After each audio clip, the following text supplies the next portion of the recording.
பேரலை நேயர்களுக்கு வணக்கம். இன்றைய நேர்காணலில் முன்னாள் ராணுவ அதிகாரி, சமூக செயற்பாட்டாளர் திரு அருண் அம்பத்தி அவர்கள் இணைந்திருக்கிறார். அவரோடு பேசலாம். வணக்கம் சார். வணக்கம்.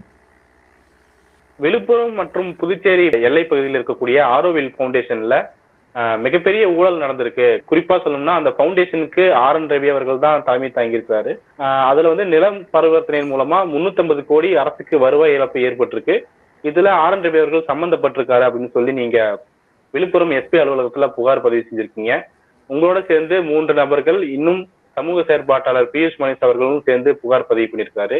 இந்த பிரச்சனை எங்கிருந்து ஸ்டார்ட் ஆகுது? இது RN ரவி அவர்களுடைய நேரடி கட்டுப்பாட்டுல தான் இந்த விஷயங்கள்லாம் நடந்துச்சா, இல்ல எப்படி புரிஞ்சுக்கிறது? நான் ஸோ ஆரோவில்லுடைய ஃபர்ஸ்ட் கட்டமைப்பை நான் கொஞ்சம் எக்ஸ்பிளைன் பண்ணணும் இங்கே. ஸோ ஆரோவில்லுடைய கவர்னன்ஸ் ஒரு கட்டமைப்பு. ஆரோவில் அப்படின்னா என்னன்னா, ஒரு இன்டர்நேஷனல் எக்ஸ்பெரிமெண்டல் டவுன்ஷிப். இங்கே கிட்டத்தட்ட ஒரு 60க்கும் மேற்பட்ட நாடுகள்ல இருந்து ஒரு 3000க்கும் கிட்டத்தட்ட 3000 மக்கள் 60 நாடுகள்ல இருந்து இங்கே வசிக்கிறாங்க. ஸோ இது ஒரு இன்டர்நேஷனல் எக்ஸ்பெரிமெண்டல் டவுன்ஷிப்.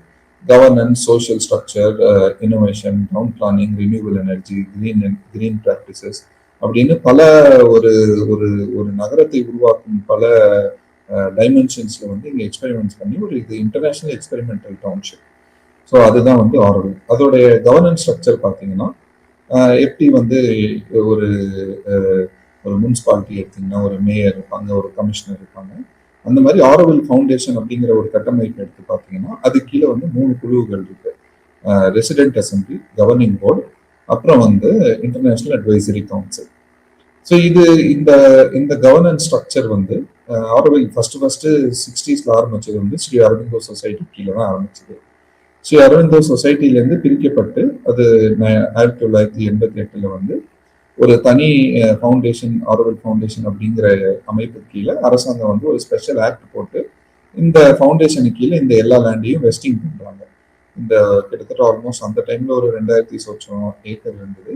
இன்னைக்கு தேதியில பார்த்தோம்னா கிட்டத்தட்ட 3300 ஏக்கர். ஸோ இந்த 3300 பரப்பளவுடைய இந்த 3300 ஏக்கரையுமே இந்த ஆரோவில் ஃபவுண்டேஷன் அப்படிங்கிற ஒரு கட்டமைப்பு கீழே கவர்மெண்ட் வச்சு அது ஒன்றுடைய ப்ரொடெக்ஷன் பிளஸ் இது எல்லாத்தையும் இந்த ஆரோவில் ஃபவுண்டேஷன் கீழே வைக்கிறாங்க. ஸோ ஆரோவில் ஃபவுண்டேஷன் அப்படிங்கிறது இந்த 3 குழுவையும் சேர்ந்தது. Resident assembly, governing board, international advisory council. அதுல ரெசிடென்ட் அசம்பிளி இந்த 3000 பேருமே உறுப்பினர்கள். 3000 பேர் மொத்தமா சேர்ந்து டெசிஷன் எடுக்க முடியாது அப்படிங்கிறதுனால அவங்கள ரெப்ரசென்ட் பண்றது ஒர்க்கிங் கமிட்டி. அதே மாதிரி கவர்னிங் போர்ட்ல 9 பேர் இருக்காங்க. 2 எக்ஸ் அஃபிஷியோ மெம்பர்ஸ் மினிஸ்ட்ரியில இருந்து, ministry of finance, ministry of எஜுகேஷன்ல இருந்து. மிச்சம் 7 பேர் கவர்மெண்ட் நியமிக்கக்கூடிய நபர்கள். ஸோ இந்த 9 பேர் அடங்கிய ஒரு கவர்மெண்ட் நியமிச்ச ஒரு குழு தான் கவர்னிங் போர்டு. அந்த கவர்னிங் போர்டு 9 பேரும் சேர்ந்து டே டு டே ஆக்டிவிட்டிஸ் பண்ண முடியாதுங்களா. ஸோ அவங்க ஒரு IAS அதிகாரி செக்ரட்டரியா வைக்கிறாங்க. ஸோ அதுதான் செக்ரட்டரி. ஸோ ரெசிடென்ட்ஸ் அசம்பிளியை ரெப்ரசென்ட் பண்றது ஒர்க்கிங் கமிட்டி. கவர்னிங் போர்டுக்கு ஒரு செக்ரட்டரி அப்படின்னு ஒரு போஸ்ட் ஒன்று கிரியேட் பண்றாங்க. ஸோ இப்போ இந்த ஆக்டோட அமைப்பை பார்த்தீங்கன்னா, ஆக்டில் டே டு டே அஃபேர்ஸை மேனேஜ் பண்றதுக்கு ரெசிடென்ட் அசம்பிளி அவங்களுக்குள்ளே குழுவை அமைச்சு செயல்படுத்தணும்.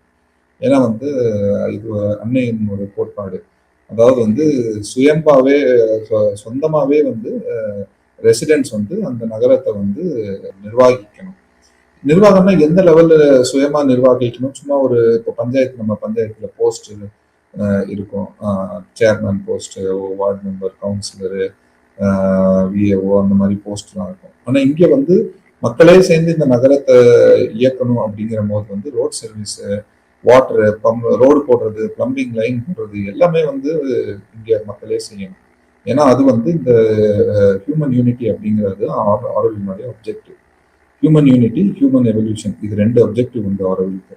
ஸோ இந்த 2 அப்ஜெக்டிவும் மேம்படுத்துறதுக்கு ஒரு கோல் தான் இந்த நகரத்தை உருவாக்குவதில்லை. ஸோ இந்த நகரத்தை மக்களே சேர்ந்து உருவாக்கி அவங்களே சேர்ந்து கட்டமைக்கும் போது அதுல நீங்க ஒரு நாட்டினர் இன்னொரு நாட்டினரோட ரொம்ப ஒரு டீப்பான ஒரு இன்ட்ராக்ஷன் வச்சு கொண்டாதான் அந்த மாதிரி ஒரு நகரத்தை வசிக்க முடியும், அந்த நகரத்தை உருவாக்க முடியும், அந்த நகரத்தை உங்களால ரன் பண்ண முடியும். ஸோ எல்லா சிவிக் சர்வீசஸ்மே, வேஸ்ட் மேனேஜ்மெண்ட்ல இருந்து, வாட்டர் சப்ளைல இருந்து, ஆப்டிக்கல் ஃபைபர்ல இருந்து, எலக்ட்ரிக்கல் லைன்ல இருந்து, கன்ஸ்ட்ரக்ஷன்ல இருந்து, எல்லாமே வாட்டர் சர்வீஸ்ல இருந்து எல்லாமே ரெசிடென்ட்ஸே தான் ரன் பண்றாங்க. அவங்களே தான் இன்ஃப்ராஸ்ட்ரக்சர் ரெடியும் பண்ணாங்க. அவங்களே தாம் உழைப்புல தாம் பணத்தை போட்டு ரெடி பண்ண ஒரு நகரம், ஒரு சுயம்பா ஒரு இயங்கக்கூடிய ஒரு நகரம். ஸோ அதுதான் ஆரோவில்னுடைய இது. ஸோ அதன் அடிப்படையில வந்து ரெசிடென்ட் அசம்பிளிக்கு தான் வந்து இந்த மாதிரி நீங்க உங்களுக்குள்ளே குழு ஃபார்ம் பண்ணி நீங்க இந்த மாதிரி டே டு டே அட்மினிஸ்ட்ரேஷன் பண்ணலாம் அப்படின்னு வந்து பவர்ஸ் கொடுக்கப்பட்டிருக்கு. கவர்னிங் போர்டுக்கு என்ன ரோல் கொடுக்கப்பட்டிருக்குன்னா, கவர்னிங் போர்டு வந்து சூப்பர்வைசரி. ஸோ வந்து இது எல்லாமே ஒழுங்கா நடக்குதா இல்லையா அப்படின்னு பார்க்கறது. அதை day to day governing board அப்பப்பதான் மீட் பண்ணிருக்காங்க. டே டு டே நிர்வாகம் பண்றது செக்ரட்டரி. புரியுதுங்களா? இதுதான் வந்து அமைப்பு. ஸோ இப்போ 2021 என்ன ஆகுதுன்னா, 2021 ஜூலைல ஒரு புது செக்ரட்டரி வந்து அப்பாயிண்ட் பண்ணப்படுறாங்க. Gujarat cadre IAS officer doctor Jayanthi ரவின்னு. அதே வருஷம் அக்டோபர்ல பாத்தீங்கன்னா ஒரு புது கவர்னிங் போர்டு நியமிக்கப்படுது. முந்தின கவர்னிங் போர்டுடைய டென்யூர் முடியுது. டென்யூர் முடிஞ்ச உடனே அவங்க ஒரு புது கவர்னிங் போர்டு அப்பாயிண்ட் பண்றாங்க. அந்த புது கவர்னிங் போர்டுல யாரு பாத்தீங்கன்னா, ஃபார் த ஃபர்ஸ்ட் டைம் வந்து இது நாள் வரையும் வந்து இந்த ஆரோவிலினுடைய கொள்கையில வந்து ஈடுபட்டவங்களை வந்து அப்பாயிண்ட் பண்ணிட்டு இருந்தது கவர்மெண்ட்.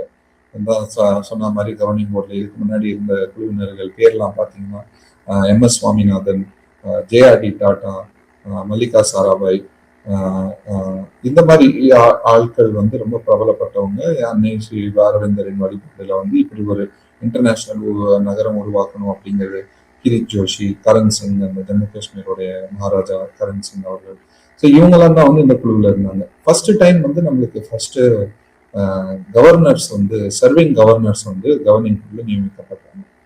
அந்த டைம்ல யாருக்கும் புரியல எதுக்கு கவர்னர் எல்லாம் போடுறாங்க அப்படின்னு.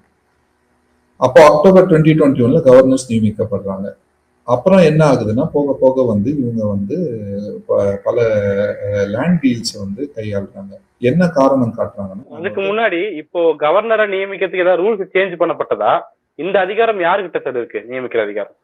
கவர்னிங் போர்டு நியமிக்கிற அதிகாரம் வந்து அரசாங்கத்திட்ட, மத்திய அரசாங்கத்திட்ட இருக்கு. Central government ministry of education. Ministry of education ஒரு கமிட்டி வச்சு அவங்க நேம் செலக்ட் பண்ணி கவர்னிங் போர்டில் இவங்களெல்லாம் அப்பாயிண்ட் பண்ணணும்னு அதுக்கேற்றபடி சென்ட்ரல் கவர்மெண்ட் அப்பாயிண்ட் பண்ணும் இந்த கவர்னிங் போர்டு மெம்பர்ஸை.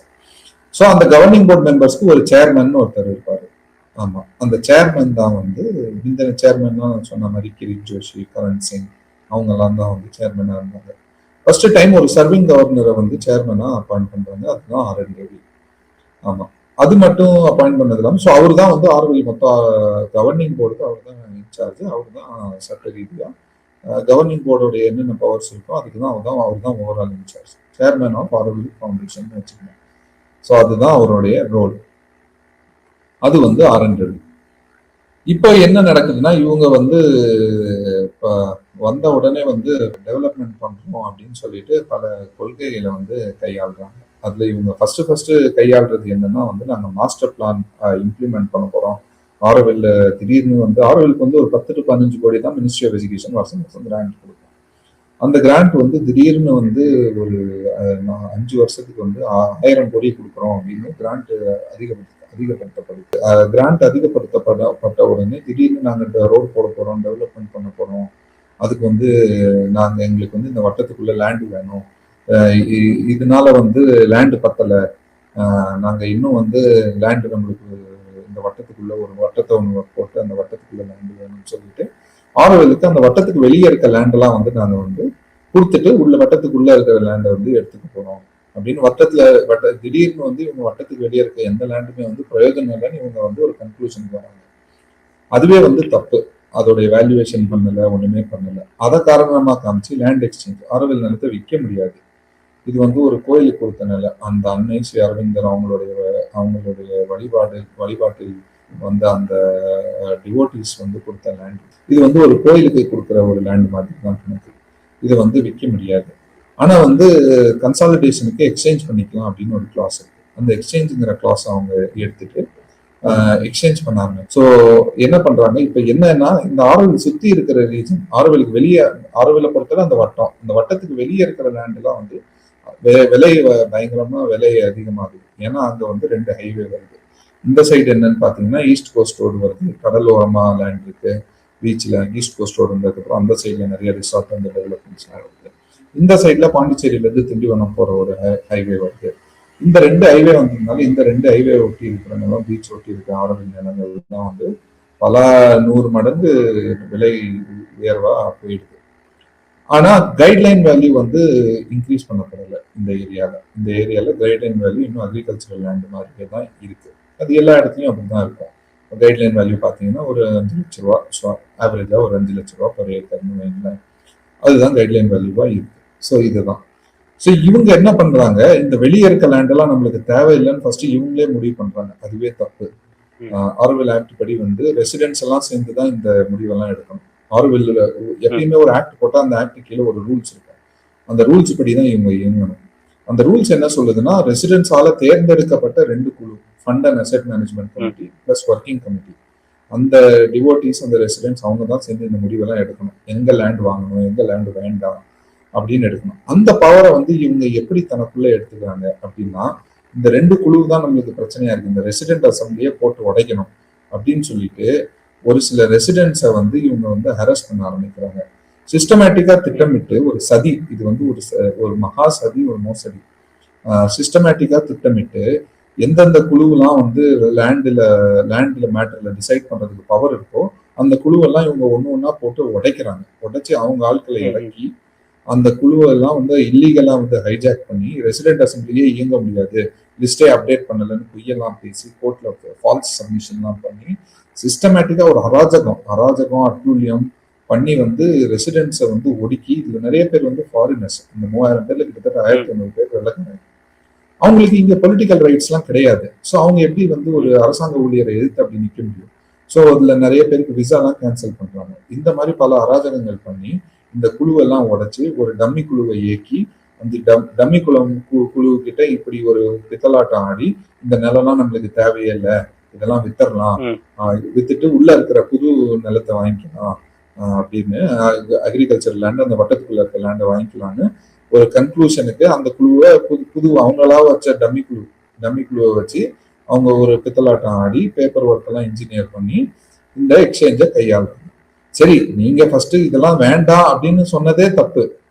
செகண்ட், சரி வேண்டாம்னு அதை கொடுத்துட்டு உள்ள நீங்க லேண்ட் எடுத்துக்கிறீங்க. அது வேல்யூவேஷன்ல தான் இவங்க ஸ்கேம் பண்றாங்க. வேல்யூவேஷன்ல எப்படி ஸ்கேம் பண்றாங்கன்னா, விலை மதிப்பு உயர்ந்து உள்ள நிலங்களை வந்து அடிமாட்டு ரேட்டுக்கு வந்து எக்ஸ்சேஞ்சுக்கு எடுக்கிறாங்க. ஸோ 1 ஏக்கர் ஹைவேல கொடுத்துட்டு 1 ஏக்கர் உள்ளுக்குள்ள போய் மாத்தூர், ராயபுதுப்பாக்கம் அந்த சைடுல இருக்க கிராமப்புறத்துல இருக்கிற நிலங்களை வந்து 1:1 எடுத்துக்கிறாங்க. அது எப்படி செல்லும்?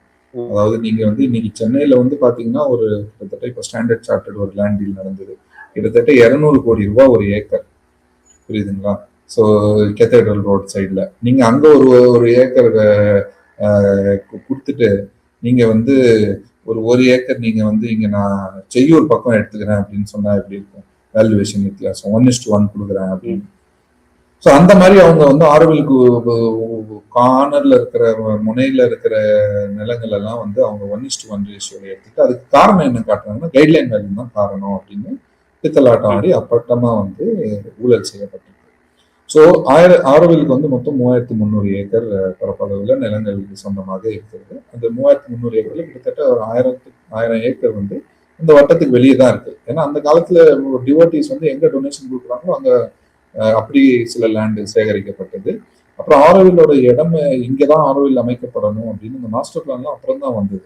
கெசட் பண்ணப்பட்டது அது 2001 தான் கெசட் பண்ணப்படுறாங்க. அப்ப அன்னைக்கு இருந்த லேண்ட் ஓனர்ஸ் வந்து எங்க லேண்ட் விற்கிறாங்களோ அங்க இவங்க வாங்கி போட்டுட்டு இருந்தாங்க. ஸோ அதனால வந்து ஆரோவிலுக்கு கொஞ்சம் ஃப்ராக்மெண்டடா லேண்ட் ஹோல்டிங்ஸ் இருக்கு. ஸோ அந்த ஃப்ராக்மெண்டடான இருக்கிற லேண்ட் ஹோல்டிங்ஸ் தான் வந்து இவங்க காரணமாக காமிச்சு இவங்க வந்து இந்த ஊழலை பண்றாங்க. ஸோ கிட்டத்தட்ட இந்த 1000 ஏக்கர்ல இப்போ வரையும் இவங்க ஒரு 50 ஏக்கர் வந்து எக்ஸ்சேஞ்சுக்கு கொடுத்துட்டாங்க. அதாவது வெளியே இருக்கிற 1000 ஏக்கர்ல 50 ஏக்கரை வந்து தனியாருக்கு கொடுத்துட்டு அந்த வட்டத்துக்குள்ள இருக்கிற அந்த தனியார்கிட்ட இருந்து அப்ராக்சிமேட்டா சொல்றேன், அப்ப தனியாருக்கு உள்ள ஒரு 50 ஏக்கர் அந்த வட்டத்துக்குள்ள இருந்து அவங்க எடுத்துக்கிறாங்க. ஆமா, 50 ஏக்கர் ஹைவேல கொடுத்துட்டு 50 ஏக்கர் கிராமப்புறம் நோக்கி அவங்க 50 ஏக்கர் எடுத்துக்கிறாங்க. இந்த வேல்யூவேஷன்ல தான் வந்து இந்த 350 கோடி இருப்பாங்க நஷ்டம் அப்படிங்கிற அந்த ஃபிகர் வந்து அங்க இருந்தா வருது. நாங்க என்ன பண்ணோம்னா மார்க்கெட் வேல்யூ, இவங்க 50 ஏக்கர் கொடுத்தாங்கல்ல அதனுடைய மார்க்கெட் வேல்யூ எடுத்தோம், இவங்க 50 ஏக்கர் வாங்கினாங்கல்ல அதனுடைய மார்க்கெட் வேல்யூ எடுத்தோம். ரெண்டுத்தையும் கணிச்சு பார்க்கும்போது ஒரு 350 கோடி ரூபாய் ஊழல் நடந்திருக்கு. இதுல இப்ப ஏன் வந்து இதை நாங்க வந்து ரொம்ப சீரியஸா எடுத்து இதை ஏன் போராடுறோம் அப்படின்னு பாத்தீங்கன்னா, இன்னொரு 1000 ஏக்கர் இருக்கு. அந்த 1000 ஏக்கரையும் இவங்க வித்தரணும் அப்படின்னு பர்மிஷன் வாங்கி அதுக்கும் பேப்பர் ரெடி பண்ணிட்டு இருக்காங்க. போய்கிட்டே இருக்கு. இது நிக்கலாம் இல்ல, பண்ணிட்டு முடிச்சுட்டு போயிட்டாங்க. இன்னும் பண்ணிக்கிட்டே இருக்கிறாங்க. இது இப்படியே போச்சுன்னா இது கிட்டத்தட்ட ஒரு 5000 to 10,000 கோடி ரூபாய் ஊழலுக்கான ஒரு பொட்டன்ஷியல். இப்ப வரையும் அடிச்சது வந்து 3350 கோடி தான். ஆனா இவங்க நோக்கம் வந்து அந்த 10,000 கோடியும் அடிக்கிறது தான். இந்த நிலங்களை வந்து எடுத்துக் கொடுக்குது. ஏன்னா ஆரோவிலுக்கு வந்து ஈசிஆர் ஒட்டியும் இந்த சைடு திண்டிவனம் பாண்டிச்சேரி ஹைவே ஒட்டியும் அவ்வளவு நிலங்கள் உண்டு. இந்த இல்லீகல் வேலைகள்ல ஆர்.என். ரவி அவர்கள் எந்த அளவுக்கு சம்பந்தப்பட்டிருக்காரு? ஏன்னா நீங்க ஒரு ஆளுநர் மேல ஒரு பெரிய புகாரை வச்சிருக்கீங்க. அவருக்கு கீழே இருக்கு, அவர் சேர்மனா இருக்கிறதாலேயே அவர் ஊழல் போயிருப்பாரு அப்படிங்கிற ஒரு அர்த்தம் இருக்காது இல்லையா? அவர் கீழே இருக்கிறவங்க கூட பண்ணிருக்கலாம். அதுக்கான சாலிடான ப்ரூஃப் உங்ககிட்ட இருக்கா? சரி, இதுக்கு நான் வந்து 2 விஷயம் சொல்றேன் உங்களுக்கு. ஃபர்ஸ்ட் வந்து என்னுடைய பேக்ரவுண்ட். நான் வந்து யூபிஎஸ்சி எக்ஸாம் எழுதி நான் வந்து ராணுவத்தில் ஒரு அதிகாரியா பணிபுரிஞ்சிருக்கேன். புரியுதுங்களா? நான் ஒரு குரூப் 1 ஆஃபீஸரா இருந்திருக்கேன். ராணுவ அதிகாரி வந்து ஒரு சிவில் சர்வீஸ் மாதிரியே தான் பல ஸ்டாஃப் ஒர்க்லாம் நாங்களும் பண்ணணும். Government officials. நானும் பச்சை பெண்ணில் தான் கையெழுத்து போட்டுட்டு இருந்தேன். ஸோ நானும் வந்து பேப்பர் ஒர்க்லாம் பண்ணியிருக்கேன். File work, financial procedures, general financial rules, bureaucratic procedures எல்லாமே எனக்கும் தெரியும். கான்ஸ்டியூஷனலி ஒரு கவர்னருடைய போஸ்டினுடைய மதிப்பெண்ணு, அந்த எம்ப்ளம், அந்த சிம்பிள், அதுக்கு ஒரு வேல்யூ என்ன, இதெல்லாம் எனக்கும் தெரியும். ஸோ அதையும் அப்பாற்பட்டு நான் இப்படி ஒரு அலிகேஷன் வைக்கிறேன்னா நான் இதெல்லாம் கணிக்காம பண்ண மாட்டேன். ஃபர்ஸ்ட், புரியுதுங்களா? நான் வந்து ஆர்மியில் வந்து ஒரு மேஜர் ஆர்மி தான் ரிட்டையர் ஆகிட்டேன். செகண்ட், கவர்னருக்கு இதுல ரோல் இருக்கா இல்லையா அப்படிங்கிறது வந்து நான் சொல்றேன். இந்நாள் வரையும் ஆரோவில்ல வந்து பெருசா லேண்ட் டீல் பண்ணா வந்து மினிஸ்ட்ரி ஆஃப் எஜுகேஷனுக்கு போய் அப்ரூவல் வாங்கணும். ஆர்.என். ரவி வந்ததுக்கு அப்புறம் அந்த பவரை வந்து மினிஸ்ட்ரி திடீர்னு கவர்னிங் போர்டுக்கு ஷிஃப்ட் பண்றாங்க. இனிமேல் வந்து எங்க கிட்ட கேட்டுட்டு நீங்க லேண்ட் டீல் பண்ண வேண்டாம் அப்படின்னு அவங்க ஒரு ஆர்டர் ஒன்று போடுறாங்க. இதுவே வந்து ஒரு ஃபர்ஸ்ட் எக்ஸ்ட்ராடினரி வெய்வர். இது எப்படி வந்து அட்டானமஸ் இன்ஸ்டிடியூஷனுக்கு இப்படி எல்லாம் வெய்வர் கிடையாது. எல்லாமே வந்து லேண்ட் டீல்ஸ் வந்து ஜிஎஃப்ஆர் ஃபாலோ பண்ணணும், மினிஸ்ட்ரியில பர்மிஷன் வாங்கணும். அட்டானமஸ் பாடி வந்து கவர்மெண்ட் லேண்டை இப்படி கையாளுறாங்கன்னா, ஆனா ஆரோவிலுக்கு மட்டும் இப்படி ஒரு வெய்வர் கொடுக்கப்படுது. ஃபர்ஸ்ட் நீங்க ஒரு கவர்னர் போஸ்ட்ல இருக்கிறத கவர்னிங் போர்டு கொண்டு வரதே ஒரு எக்ஸ்ட்ராடினரி சேஞ்ச். அதுக்கப்புறம் அந்த கவர்னிங் போர்டுக்கு நீங்க வந்து மினிஸ்ட்ரி கிட்ட பர்மிஷன் வாங்காம லேண்ட் டீல் பண்ணிக்கலாம்னு ஒரு டெலிகேஷன் கொடுக்குறீங்க, அதுவுமே எக்ஸ்ட்ராடினரி. அந்த டெலிகேஷன் பண்ணும்போது 4 கைட்லைன் கொடுக்குது மினிஸ்ட்ரி. அந்த எது கைட்லைனுமே நீங்க ஃபாலோ பண்ணல, ஆனா மினிஸ்ட்ரி அதை கேள்வி கேட்க மாட்டேங்குது. அப்புறம் இந்த டீல்ஸ் எல்லாம் அப்ரூவ் பண்ணப்படுறது வந்து ஒரு கவர்னிங் போர்டு மீட்டிங்ல தான் அப்ரூவ் பண்ணப்படுது. ஸோ அப்ப அந்த கவர்னிங் போர்டு மீட்டிங்ல வந்து யார் கையெழுத்திடுறாருன்னு பாத்தீங்கன்னா ஆர்.என். ரவி தான். ஸோ அந்த கவர்னிங் போர்டு மீட்டிங்ல வந்து இந்த செக்ரட்டரி வந்து இந்த ப்ரொபோசல்ஸ் எல்லாம் கிரியேட் பண்ணி வைக்கிறாங்க, புட்டப் பண்றாங்க. இந்த லேண்ட் எல்லாம் நான் எக்ஸ்சேஞ்ச் பண்ணணும்னு விரும்புறேன் சார், நீங்க அவங்க அனுமதியை கொடுங்க அப்படின்னு. அவர் கையினால் கையெழுத்து போடப்பட்ட ஆணவங்களின் அடிப்படையில் தான் இந்த அனைத்து லேண்ட் டீலுமே நடக்கப்பட்டிருக்கு. இதை வந்து நான் அடிச்சு சொல்ல முடியாதனால அவர் டைரக்ட்லி இன்வால்வ். இன்னொரு விஷயமும் நான் சொல்லணும். இதை பத்தி வந்து நாங்க வந்து பல இடத்துல பல கதவுகளை பற்றி மத்திய அரசுக்கு இதை வந்து நாங்க எடுத்து சொல்லி இது மாதிரி தப்பு நடக்குது எங்களை காப்பாற்றுங்க. இல்ல நீங்க அவரு ஆர்.என். ரவியை போய் பாருங்க, அவருக்கு சால்வ் பண்ணுவாரு என்ன பிரச்சனை அப்படின்னு எங்களை அவரை போய் பார்க்க சொன்னாங்க. நாங்க அவரை போய் பார்க்கிறோம். அந்த டைம்லயும் இதே நாங்க வைக்கிறோம் சார், உங்களுக்கு கீழே இப்படி தப்பு நடக்குது ஏன் சார்? அதெல்லாம் இல்லை, தப்புலாம் இல்லை, நான் பண்றதெல்லாம் கரெக்ட் தான் அப்படின்னு அவரு மறுக்கிறாரு இன்பர்சன்ல.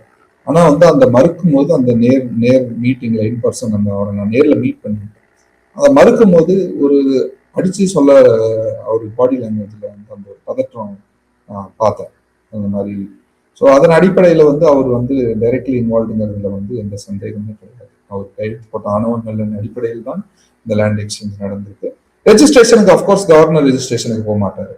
கவர்னிங் போர்டு வந்து யாரை வேணா வந்து நீங்க ஆஃபீஸ் ஸ்டாஃப் அனுப்பிச்சு கையெழுத்து போட வைப்பாங்க.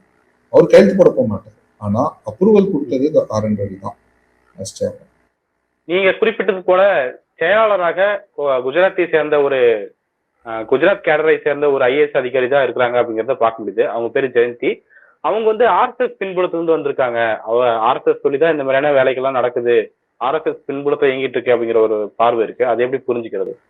அது எனக்கு அந்த மாதிரி தெரியல. அவங்க ஆர்எஸ்எஸ் பேக்ரவுண்டும் கிடையாது. அவங்க ஃபர்ஸ்ட்லி ஆர்.என். ரவிக்கும் ஆர்எஸ்எஸ் பேக்ரவுண்ட் கிடையாது. நீங்க பாத்தீங்கன்னா 2 பேருமே career bureaucrats, close to the prime minister and home minister. இவங்களுடைய அதுவும் நான் வந்து பத்திரிகையில படிச்சிருக்கேன். எனக்கு சுயநலமா எனக்கு எதுவும் தெரியாது இவங்க யாருக்கு என்ன க்ளோஸ் அப்படின்னு. ஆனா கண்டிப்பா 2 பேருக்குமே ஆர்எஸ்எஸ் பேக்ரவுண்ட்லாம் கிடையாது. 2 பேரும் they have the trust and loyalty of the prime minister அந்த ஹோம் மினிஸ்டர். இது வந்து பலமுறை வந்து நாங்கள் ஹோம் மினிஸ்டருக்கு க்ளோஸ், பிரைம் மினிஸ்டருக்கு க்ளோஸ் அப்படின்னு வந்து அவங்க ஆஃபீஸில் வந்து பல பேருக்கு அவங்க சொன்னது வந்து ஒன்று சொல்லியிருக்காங்க. நாங்கள் பிரைம் மினிஸ்டரும் ஹோம் மினிஸ்டரும் நாங்கள் ரொம்ப க்ளோஸ் ஆனவங்க, நான் சொல்கிறது தான் கேட்பாங்க அப்படின்னு எங்களுக்கு ஃபுல் பேக்கப் இருக்குது, எங்களை கொஸ்டின் பண்ணிங்கன்னா அவங்க வச்சு தள்ளிடுவோம், அந்த மாதிரிலாம் வந்து எங்களெல்லாம் அப்படி நீங்களாம் கேள்விலாம் கேட்க முடியாது அப்படிங்கிற மாதிரி ஆதிக்கம் வந்து அவங்க ஆஃபீஸ் ஸ்டாஃப்லேயே பல பேரை வந்து விசில் ப்ளோவர்ஸை வந்து அவங்க ஹாரஸ் பண்ணியிருக்கிறாங்க. அதனாலே அவங்க ஆஃபீஸில் இன்னொரு இன்சிடென்ட் சொல்லணும்னா, இந்த லேண்ட் டீலுக்கு வந்து நோ சொன்ன ஒரு லேடி ஒர்க்கிங் கமிட்டியில் ஒரு லேடியை வந்து இன்னொரு அவங்க ப்ராப்பர் பண்ண டம்மி குழுவினர் வந்து கழுத்து நெரிக்கிறாரு. இது சிசிடிவி இருக்கு, இதுக்கு விட்னஸ் இருக்கிறாங்க, போலீஸ் ஆனால் ஆக்ஷன் எடுக்கல.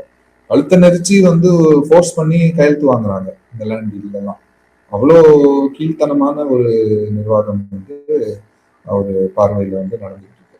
ஸோ இதுல ஆர்எஸ்எஸ் பின்புறத்துல இருக்கா அப்படின்னா வந்து எனக்கு தெரியல, எனக்கு இல்லைன்னு தான் அந்த மாதிரி இருந்த மாதிரி இருக்குன்னு தெரியல.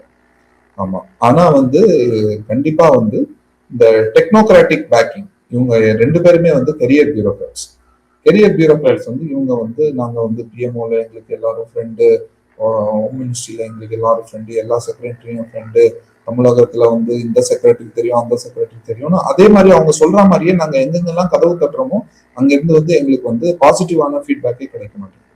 ஸோ ஒரு ஐஏஎஸ் அதிகாரியை இன்னொரு ஐஏஎஸ் அதிகாரி வந்து ஒருத்தருக்கு ஒருத்தர் காப்பாத்திக்கிற மாதிரி தான் இருக்கு. ஸோ இது வந்து இந்த பியூரோக்ராட்ஸ் எல்லாம் சேர்ந்து வந்து இந்த நாட்டை சூறையாடும் ஒரு செயலாக நான் பாக்குறேன். இது இங்க போலீஸ்ல புகார் கொடுக்கும்போது அவங்க என்ன சொன்னாங்க, ஏன்னா இது ஆளுநர் மேல வைக்கக்கூடிய அலிகேஷன் ஒரு புகாரு, அதனால விரைந்து நடவடிக்கை எடுக்கப்படும் சொன்னாங்களா? அப்படி ஒருவேளை நடவடிக்கை எடுக்கப்படலாம் உங்களுடைய மூவ் என்னவா இருக்கும்? ஸோ சூப்பரிண்டென்டென்ட் ஆஃப் போலீஸ் வந்து எங்களுக்கு 2 விஷயம் சொன்னாரு. நான் ஃபர்ஸ்ட்லி 6 நாளுக்குள்ள நான் வந்து ஒரு டிஎஸ்பி லெவல் ஆஃபீஸர் வச்சு நீங்க கம்ப்ளைண்ட்ல கிளைம் பண்ணி இருக்கிறதுக்கு ஃபேக்சுவல் பேசிஸ் இருக்கா இல்லையான்னு உங்ககிட்ட நாங்கள் எவிடன்சஸ் கேட்போம். அதை நீங்க அடுத்த 6 நாளுக்குள்ள எவிடன்சஸ் கொடுங்க, நாங்கள் விசாரிப்போம். செகண்ட் வந்து நாங்க கிரிமினாலிட்டி இருக்கா இல்லையா, இது வந்து நாங்க கொடுத்துருக்கிறது வந்து கிரிமினல் கம்ப்ளைண்ட். ஏன்னா வந்து இவங்க வந்து 2 அரசாங்கங்களை வந்து இவங்க ஏமாத்தி சூறையாண்டு இருக்கிறாங்க வித் கிரிமினல் இன்டென்ட். சிஸ்டமேட்டிக்கா இது வந்து ஒரு சும்மா ஏதோ 10ல் 11 பண்ண ஊழல் இல்லை, இது வந்து இன்டென்ஷனலா 4 பேர் ரூம்ல உட்காந்து யோசிச்சு திட்டமிட்டு சட்டத்துல இருக்க லூப் ஹோல்ஸ் எல்லாம் தேடி அராஜகங்கள் எல்லாம் பண்ணி குழுவெல்லாம் உடைச்சி பேப்பர் ஒர்க் எல்லாம் இன்ஜினியர் பண்ணி இவங்க பண்ண ஒரு சதி. இது வந்து ஒயிட் காலர் கிரைம், கேட்டா கிரிமினல், எக்ஸ்ட்ரீம்லி கிரிமினல்.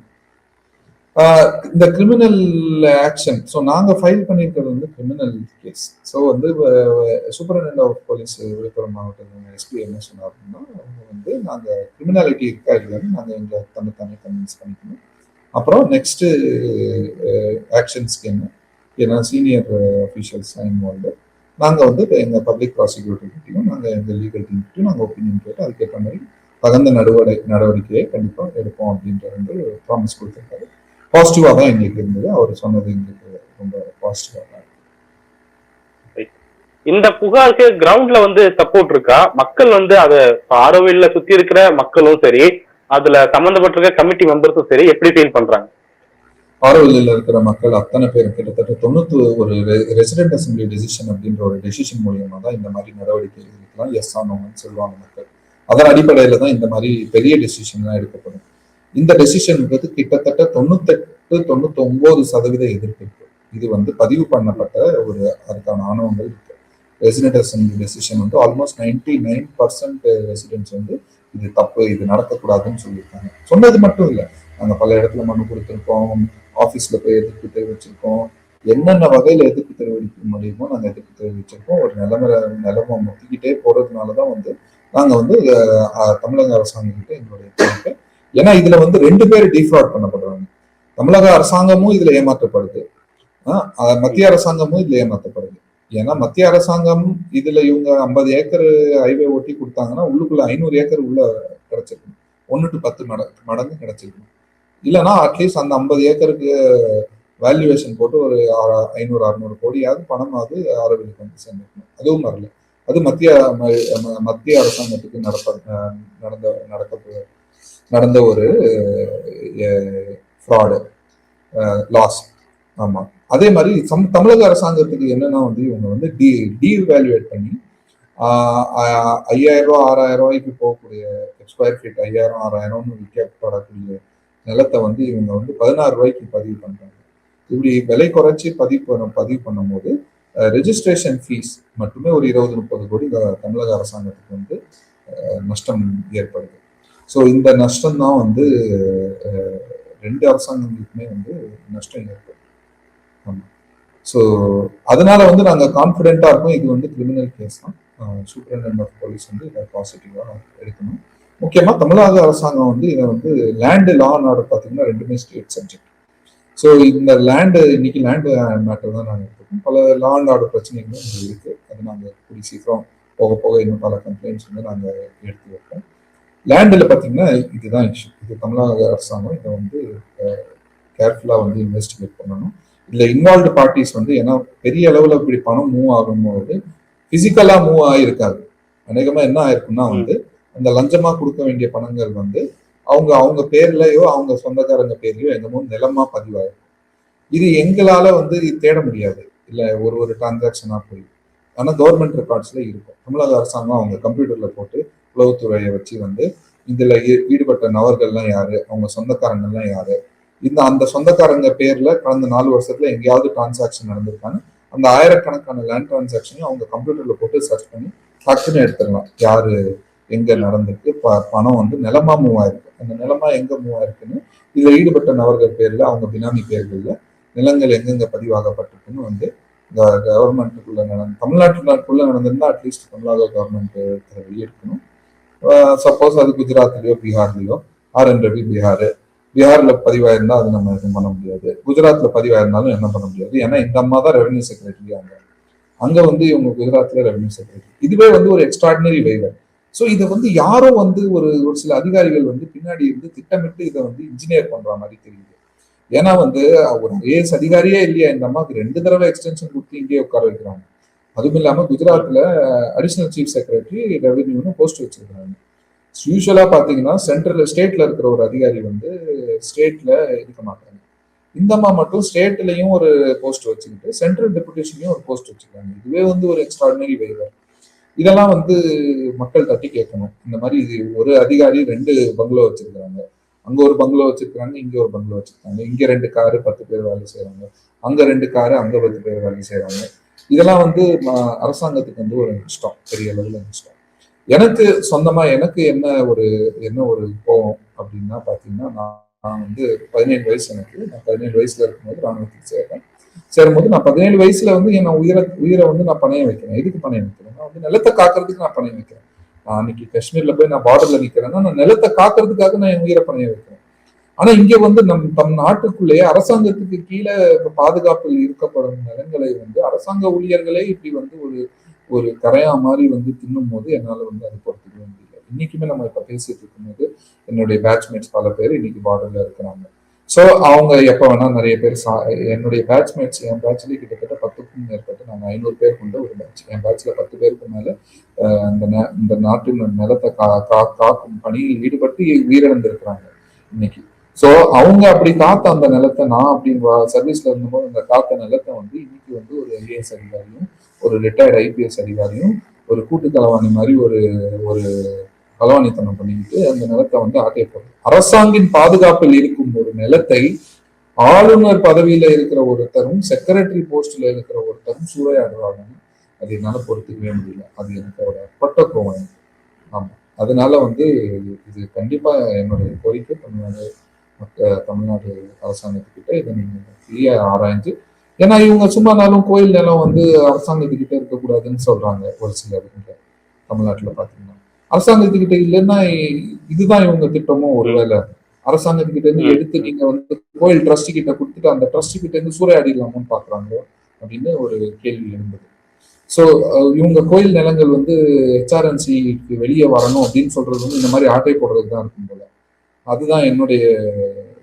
அதுதான் வந்து திட்டமா தெரியுது. இப்போ ஆரோவில்ல நடக்கக்கூடிய டெம்ப்ளேட்டை வந்து இவங்களுக்கு பவர் கிடைச்சா, அதாவது இந்த மாதிரி ஆட்களுக்கு குஜராத்ல இருந்து வர இந்த அதிகாரிகள் ரவி மாதிரி அதிகாரிகளுக்கு பவர் கிடைச்சா என்ன பண்ணுவாங்க அப்படின்னு தமிழ்நாட்டுல என்ன நடக்கும் அப்படின்னு யாருக்கும் எதுவும் கணிக்கணும்னா அவங்க ஆரோவில் வந்து பார்க்கணும் என்னென்ன அராஜகங்கள் நடக்குதுன்னு. இது ஒரு அராஜகம் தான். அடுத்த வாரம் நாங்கள் வேற வேற கம்ப்ளைண்ட்ஸு ரெகுலரா போவோம். ஆமா. இந்த முறைகேடுகள் வெளியே வர தெரிஞ்சுதான் ஆளுநர் அவர்கள் மேற்கு வங்கத்துக்கு மாற்றப்பட்டிருக்கிறாரா அப்படிங்கிற கேள்வியும் எழுந்திருக்குது. அதை எப்படி பாக்குறீங்க? அது நம்மளால யாரும் உறுதியா சொல்ல முடியாது. என்னால கண்டிப்பா நிச்சயமா உறுதியா சொல்ல முடியாது. ஆனா கோரிலேஷன் இருக்கிறதுக்கு வாய்ப்புகள் ரொம்ப ஸ்ட்ராங்கா இருக்கு. ஏன்னா நாங்க காலையில கம்ப்ளைண்ட் கொடுக்குறோம். 11 மணிக்கு நாங்க எஸ்பி மீட் பண்ணி கம்ப்ளைண்ட் கொடுக்குறோம். மத்தியானம் சாயங்காலம் பார்த்தீங்கன்னா 5 மணிக்கு அவர் வந்து மாற்றப்படுறாரு.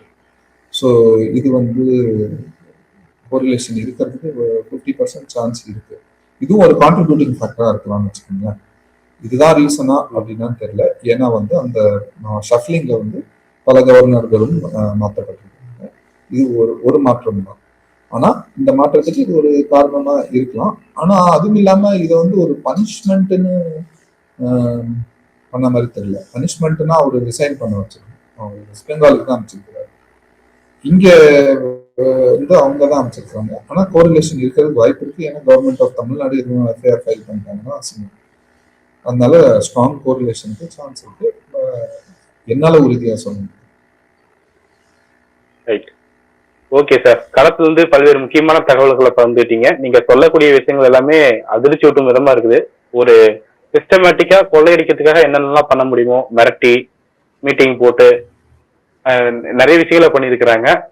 பொறுத்திருந்து பார்க்கலாம் சார் உங்களுடைய புகாருக்கு எந்த அளவுக்கு நடவடிக்கை எடுக்கிறாங்கன்னு சொல்லி. நடவடிக்கை எடுப்பாங்கன்னு நம்புறோம். நிறைய விஷயங்களை பண்ணீங்க சார். நன்றி.